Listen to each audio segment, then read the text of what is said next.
Assalamualaikum warahmatullahi wabarakatuh. Saya Yudi Pramuko. Udah 4 hari saya nggak jualan bubur ayam. Ada aja masalahnya ya. Dan sekarang jam berapa ini? Jam 2 malam lewat 17 menit ya. Saya baru bangun tidur ya. Sudah wudu. Di sini kita sholat tahajud ya. Gimana penonton? Biasakan dia sholat tahajud. Kata Rasulullah, sholat tahajud itu, sholat malam itu adalah kebiasaan orang-orang soleh di masa lalu. Ya. Makanya kalau logikanya kalau kita mau jadi orang soleh di masa sekarang dan menjadi orang soleh di masa depan, maka dawamkan, ya, biasakan sholat tahajud meskipun 2 rakaat, ya, tambah 1 rakaat witir. Ya. Dulu dosen saya mengingatkan sejak lama waktu khutbah Jumat waktu saya masih mahasiswa di Universitas Islam Negeri UIN Syarif Hidayatullah Jakarta.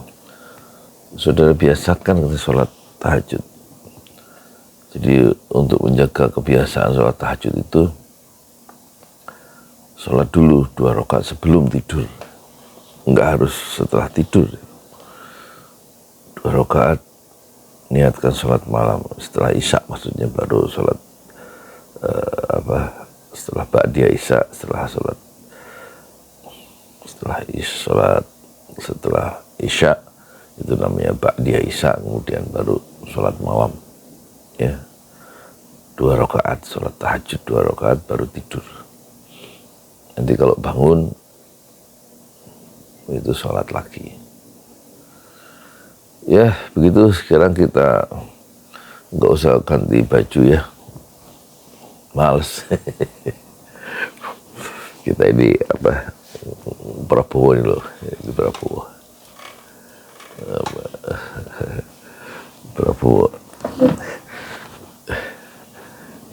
Ngomong apa sih dia itu? Saya udah masuk belum rekaman? Bismillahirrahmanirrahim. Kita respon ya. Tukang bubur merespon Prabowo, tukang bubur ayam. People's power ada di kita. Jangan pernah salah hitung. Dan kita akan melaksanakan mandat itu dengan sebaik-baik. Apa katanya? Akan melaksanakan mandat itu dengan sebaik-baiknya. Maksudnya kita jangan pernah salah hitung. Dan kita akan melaksanakan mandat itu dengan sebaik-baiknya. Kita akan bersama-sama menghilangkan kemiskinan dari bumi Indonesia. Kita bersama-sama akan menghilangkan korupsi dari bumi Indonesia. Bullshit. Di situ Mas Prabowo ya suka melakukan agitasi. Gimana caranya? Sudah 79 tahun ya kita merdeka, mau menghilangkan kemiskinan dari bumi Indonesia. Dia lupa bahwa bapaknya Sumitro Djahadikusumo itu ahli ekonomi. Di zaman dia nggak bisa, ya kan, menghilangkan kemiskinan itu. Ya, karena itu ada kaitannya dengan demokrasi kita, ya kan. Semakin demokratis, semakin terbuka itu transparansi, semakin jelas masyarakat bisa mengontrol, itu kemungkinan korupsi kecil. Tapi kalau lawang pemilunya aja kemarin penuh kecurangan, ya kan. Terus mau bilangkan kemiskinan, gimana caranya? Jokowi dikasih waktu 10 tahun, kemiskinan nggak hilang, malah meningkat ya. Terus mau menghilangkan apa tadi itu? Selain kemiskinan, korupsi. Di zaman bapaknya Prabowo itu, yaitu Sumitro Djahadikusumo, itu apa yang terjadi kata Sumitro, begawan ekonomi itu? Ayahnya Prabowo bilang, kebocoran pembangunan itu di zaman Pak Harto itu 30%. Itu nggak bisa berbuat apa-apa dia. Ya kan? Sekarang kemarin kebocoran berapa? Kebocoran korupsi di mana-mana. Ya di zaman Pak Jokowi itu maling di mana-mana ya. Misalnya di Direktur Pertamina Karen itu dihukum 9 tahun, didenda 500 juta. Itu Direktur Pertamina itu korupsi. Alhasilnya dia melaksanakan perintah dari Presiden Jokowi. Terus menteri-menteri korupsi, ya kan? Ada proyek berapa itu? 10 triliun yang dikorupsi, 8,5 triliun itu. Kominfo itu loh. Terus proyek di korupsi di Departemen Pertanian, itu menteri-menteri pada korupsi. Bisa nggak Prabowo menghilangkan korupsi? Saya tidak yakin. Kita akan menjaga setiap rupiah uang rakyat harus sampai ke rakyat. Itu teks. Ini enak didengar ya, janji-janji. Jadi politisi itu kalau ngomong itu harus dinilai bohong ya, sampai dia bisa membuktikan ucapannya. Dan Prabowo dulu yang terkenal omongannya apa? Saya tenggelam bersama rakyat, saya timbul bersama rakyat. Akhirnya dia timbul bersama Jokowi. Rakyat nggak dibelain tuh sejak 2019 sampai 2024 ya kan. Tekad kita. Dan kita tidak naif lagi. Ada orang-orang yang pinter-pinter sedikit-sedikit podcast. Saya mengerahkan semua daya yang ada di saya sebagai Menteri Pertahanan. Di mana rakyat susah air, saya kerahkan tim air, kita cari air, kita beri air untuk rakyat yang susah air. Itu mengatasi kesusahan rakyat. Bukan duduk di AC, di podcast, omong-omong. Oh, Pak Prabowo begini, Pak Prabowo begitu. Apa? Dia lebih tahu Pak Prabowo mikirnya apa dari saya sendiri gitu loh. Kadang-kadang kalau saya mau tahu apa sih yang Prabowo berpikir, aku cari podcast itu. Dia lebih tahu dari aku. Ini wartawan banyak ya. Ini khas Prabowo ya, anti kritik ya. Dan karena dia sangat mementingkan, begitu cinta terhadap negerinya. Dulu dia menculik ya, tahun 98 itu sekitar 23 orang ya, dilepaskan dalam keadaan hidup itu 9. Dan menurut Prabowo semua yang dia culik itu sudah dilepaskan dalam keadaan hidup. Tapi faktanya menurut catatan penggiat hak asasi manusia ya, yang terus mengawasi Prabowo hingga sekarang, itu Prabowo mengembalikan orang yang diculik itu 9. 1 meninggal, jadi 10. Yang 13 itu hilang sampai sekarang, tidak kembali ke keluarganya. Dan keluarganya selama 25 tahun itu menanti kepulangan mereka. Kalau memang mereka itu mati, tunjukkan di mana pusara mereka, sehingga kami, kata keluarga, bisa mengunjungi anggota keluarga kami yang sudah wafat. Tunjukkan pusaranya. Tetapi Prabowo tidak bisa menjawab itu, dan dia hanya mengatakan, yang saya culik 9 dan sudah saya kembalikan dalam keadaan hidup. tetapi keluarga menanti. Ada 13 anggota keluarga mereka, anak mereka, paman mereka, mungkin begitu Pak. Pokoknya ada fotonya, ada datanya, dan ada di media sosial. Satu meninggal, 13 orang tidak kembali. Dan hilangnya 13 orang dan terbunuhnya satu itu adalah menurut keluarga yang hilang itu adalah tanggung jawab dari Prabowo. Dan inilah yang akan menjadi presiden kita. Punya jejak masa lalu seperti itu. Dan silakan Anda nilai sendiri, dia ngomong apa, orang akan melihat apa yang sudah dikerjakan ketika food estate itu yang menurut para ahli adalah gagal. Setelah membuka puluhan ribu tanaman hektar itu untuk cadangan pangan nasional, ternyata menghambur-hamburkan uang. Dan bahkan hutan yang ditebang, konon kayunya untuk pihak tertentu yang masih di lingkaran Prabowo. Kayu hutan yang dibuka itu untuk food estate itu. Dan Prabowo harus sudah semakin mengerti, kritik-kritik itu akan semakin tajam ketika dia nanti setelah jadi presiden 20 Oktober. Pertanyaannya, apakah kritik-kritik yang tajam di saat dia punya kekuasaan besar akan membuat pengkritiknya itu tiba-tiba hilang dan tidak kembali? Track record itu yang di masa lalu membuat kita harus hati-hati terhadap Prabowo. Jadi nggak bisa terlalu keras aku bicara ya.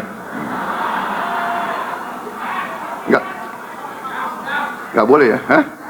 Gus, nggak boleh Gus Miftah nggak boleh ya. Harus sopan. Gue bingung, dia lebih ngerti dari gue apa yang gue. Maksudnya podcast itu bukan mereka lebih ngerti dari pikiran Prabowo. Justru menurut saya Prabowo harus mengamati podcast itu ya. Karena mereka podcast itu yang isinya orang-orang pintar, kata Prabowo itu kan mereka mencoba untuk melihat satu persoalan dari perspektif yang lain kan. Jadi mereka di podcast itu akan melihat kebijakan-kebijakan Prabowo atau ucapan-ucapan Prabowo dengan side argumen, dengan argumen tandingan. Bukan berarti dia lebih tahu apa yang dipikirkan Prabowo, nggak mungkin juga ya, yang di podcast atau kita sendiri nggak bisa menyelami hati pikiran Prabowo, tapi kan kita hanya bisa melihat, mendengar, ya, membaca pikiran-pikiran Prabowo yang tertulis dan kemudian mencoba membangun argumen. Kalau memang itu argumennya lemah bisa dipatahkan dalam podcast itu atau diberikan satu perspektif yang baru sehingga gagasan-gagasan Prabowo atau ucapan-ucapan Prabowo itu bisa lebih matang, lebih bisa adil kalau diterapkan. Itu gunanya podcast yang justru memberikan satu kematangan ya, ide dari Prabowo sendiri sehingga yang akan mendapatkan manfaat itu banyak orang dengan cara yang tidak merugikan mereka. Ternyata Prabowo dan Jokowi sudah retak. Retak di mana retak? Selalu mau selalu adu domba. Ya. Kita, tapi itu yang ini ya, bagian ini ya, udah selesai ya. Nah, sekarang bagian yang menggembirakan. Ya. Apa? Kalau yang gitu agak. Jadi kayaknya nggak terlalu tahan untuk mendengarkan kritik ya. Beda dengan SBY ya.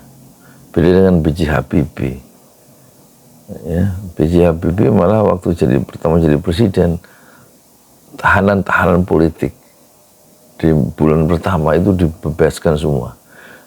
Ya, orang-orang di penjara karena B.J. Habibie bilang ya, penjara itu tempatnya para penjahat, orang yang berbuat kriminal ya. Penjara itu bukan tempatnya orang yang berbeda pendapat. Tampaknya Prabowo itu melihat perbedaan pendapat sebagai salah satu pilar demokrasi itu dia betul-betul agak terganggu ya. Dan itu pernah dibuktikan waktu dia punya kekuasaan sebagai Danjen Kopassus ya. Aktivis-aktivis demokrasi itu dihilangkan karena memang dia berbeda pendapat dengan kekuasaan. Dan pikiran itu memang masih ada pola berpikir itu. Bung Karno ketika menerapkan nasakom, nasionalisme, agama dan komunis dalam suatu koalisi besar, pentingnya persatuan ya. Dalam perkuat Indonesia perlu bersatu. Itu gagasan lama, tahun 26 ya. Saat Bung Karno usia 26, gagasan yang dia tulis tahun 27. Jadi pikiran-pikiran dasar atau muyul atau kecenderungan seseorang itu tidak akan hilang sampai dia usianya senja ya. Dan Bung Karno menerapkan gagasan persatuan yang dikritik di zaman pra-kemerdekaan dalam pergerakan nasional itu sebagai persatian ya.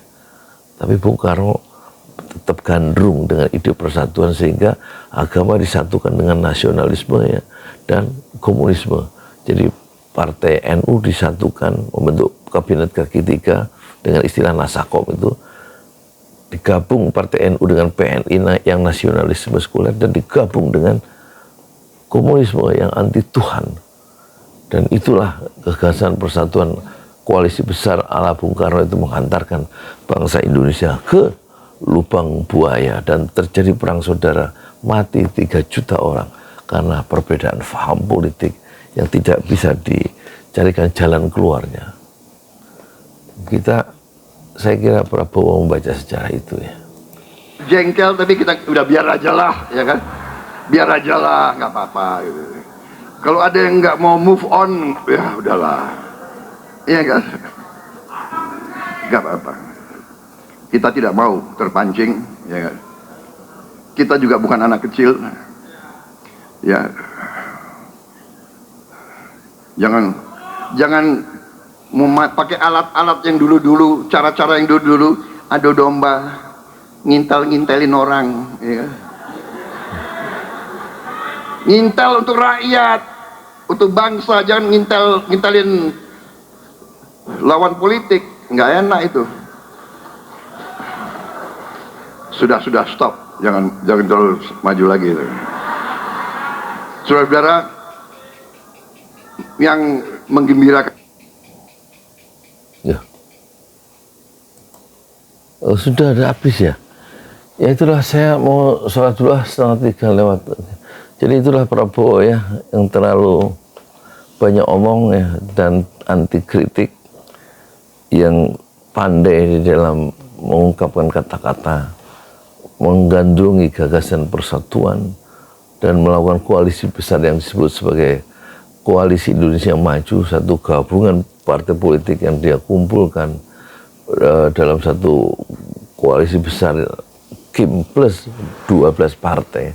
Dan tampaknya gagasan 12 partai itu kemudian dengan mudah ya di-challenge oleh Mahkamah Konstitusi dengan mengeluarkan putusan nomor 90, dan dalam sekejap ya, gagasan itu, koalisi itu yang akan menguasai kantong-kantong pemilihan di Jawa Barat, Jawa Tengah, Jawa Timur, dan beberapa tempat yang lainnya dalam koalisi besar itu ternyata berantakan ya, karena ambang batas dari kepala daerah itu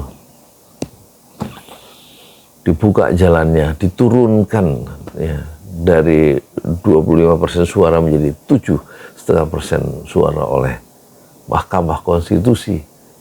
Tetapi tiba-tiba manuver-manuver dari anggota DPR itu kemudian ingin merevisi undang-undang RUU Pilkada dengan menganulir Mahkamah Konstitusi, dan terjadi gelombang protes dari civil society, dari mahasiswa, dari dosen, dari buruh, dari elemen-elemen masyarakat di 23 kota di seluruh Indonesia, dan bikin pusing Prabowo. Ayo dibatalkan pembahasan rencana perubahan revisi dari undang-undang Pilkada yang mungkin Prabowo tidak mau dia saat dilantik itu mendapatkan satu beban protes yang berkelanjutan di saat dia pemimpin di awal pemerintahan gara-gara RUU Pilkada. Moga-moga semua itu bisa berlalu dan akan membuat kita menjalani bangsa kembali menata Indonesia ke depan, bukan dengan menghilangkan kemiskinan, menghilangkan korupsi, hanya ngomong doang ya secara jargonistik. Dan Prabowo kekuatannya di situ, kekuatan ngomongnya, dan di situ sekaligus kelemahan dia karena tidak dielaborasi dan tidak diberi kaki. Karena dia belum punya kaki, belum punya kekuasaan kan, kecuali tanggal 20 Oktober. Dan kita tidak terlalu percaya dengan janji Prabowo akan menghilangkan kemiskinan dari bumi Indonesia, akan menghilangkan korupsi dari bumi Indonesia. Itu bohong, bullshit, omong kosong. Assalamualaikum warahmatullahi wabarakatuh. Di jalan Allah. Ini Masjid Enam Syuhada lagi dikunjungi sama Ketua Hilmi. Modal awalnya berapa Pak Yudi Pramuko? 750.000. 750.000 rupiah aja. Jadi ini 500 jutaan nih barang. Sekarang udah habis 310. Masya Allah, tuh udah pakai keramik, laponnya tinggal. Granit tuh kayak marmer. Tuh, Masya Allah nih, sampai juga kita ke sini. Masjid Enam Syuhada, ngapa namanya Masjid Enam Syuhada, Ya, Pak Yudi? kita mau mendokumentasikan perjuangan dakwah nama anak muda pengawal Habib Rizik Syihab itu. Masya Allah. Yang dibunuh sama orang jahat di kilometer 50. Kilometer 50 ya. Itu kan simbol memperjuangkan dakwah itu kita harus memberikan segalanya untuk Islam kan ya. Untuk Masya dakwah Islam. Allah. Dan nama anak muda itulah yang sudah memberikan segalanya untuk Islam. Masya Allah. Apa nanti nama pemuda itu ada juga di sini mungkin diterangkan? Mungkin namanya 6 syuhada. 6 syuhada ya. itu, 6 syuhada dipasang di sini, 6 syuhada. Bipali, apa yang dikomentarin dari ini semua, Bipali? Masya Allah, luar biasa. Dari uang 700.000, kalau pengen ternyata bisa. Bisa. Allah kirim. Tuh, bisa. Ya, dengan masuk satu gang kecil, tapi Bapak ini luar biasa. Kecil tuh. Masya Allah kan? Satu call aja. Masya Allah, perjuangan Pak Yudi Pramuko, YouTuber sejagat paling tua. Tertua di semesta. Tertua di semesta. Masya Allah. Tukang donat. Tukang donat. Tukang donat dari Paru. Ini saya laporkan dari lapangan ini, langsung dari Masjid Enam Syuhada. Masya Allah. Dan ini dia. Dalam lihat ah. Tuh, lihat tuh masjidnya. Tuh imamnya di situ tuh. Malam-malam lagi kita. Masya Allah. Masih kurang nih. Atapnya katanya transfer aja. Masjid Enam Syuhada sebentar lagi selesai. Dinding lubang angin sebagian sudah terpasang, lantai 2 dan kemudian plafon termasuk lantai bukan keramik, granit 150 dus bersama tiang-tiang yang ada 16 setinggi 4,5 meter. Kemudian finishing terakhir adalah tangga menjebol atap ya, lantai pertama untuk masuk ke lantai 2. Inilah Masjid Enam Syuhada. 2,5 tahun lalu dimulai pada 2 Agustus hari Senin 2021. Tinggal sedikit lagi insya Allah. Dan lantainya dari keramik, bukan keramik, granit sudah diresmikan lantai pertama. Nanti lantai kedua lewat sini tangganya jebol untuk masuk ke lantai 2. Inilah Masjid Enam Syuhada yang sangat megah karena dari bahan-bahan pilihan kualitas nomor 1.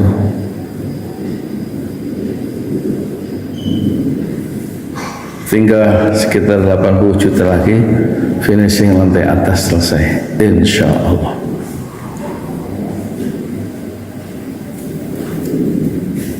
Ya, inilah Masjid Enam Syuhada yang sangat bersejarah, ya, dalam sejarah dakwah Indonesia modern, insya Allah, karena ini dibangun dalam konteks kezaliman rejim penguasa yang sudah membunuh 6 santri dari front Laskar Front Pembela Islam, dan kita abadikan pengorbanan dan perjuangan dakwah mereka, sehingga kita sebut namanya Masjid Enam Syuhada. Mereka mengawal perjalanan dakwah gurunya Habib Rizik Syihab, dan mereka dicegat oleh orang-orang jahat di kilometer 50.